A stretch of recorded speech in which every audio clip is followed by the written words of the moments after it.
the buyer must pay a deposit of 30%.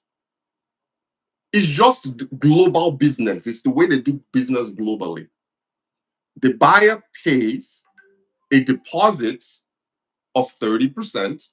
So 30% of ₦1,000,000 is 300,000 naira. The buyer is not responsible for the other 70% until you have completed his order. So it is not the buyer's job to give you working capital. It's not.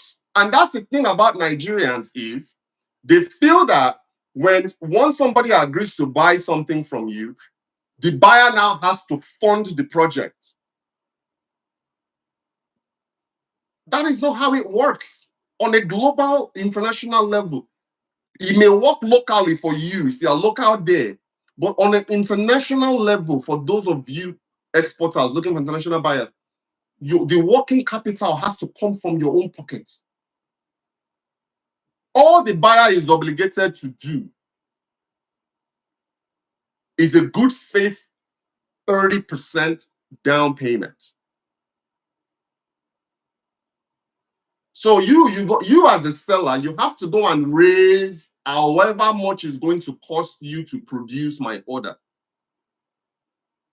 And if you are lucky, depending on the relationship that you have with the buyer, you can negotiate a tiered payment structure to where, okay, and this comes later, on the later end, once you've built a relationship, you can negotiate that. Okay, let's do a 30, 40, 30 structure,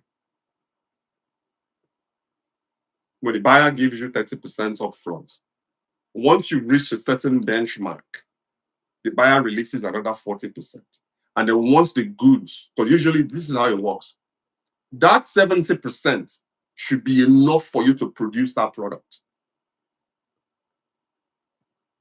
So you got to know your numbers. You got to know your manufacturing capacity as a seller. But don't you dare expect the buyer to give you working capital to fund orders. It is not their responsibility.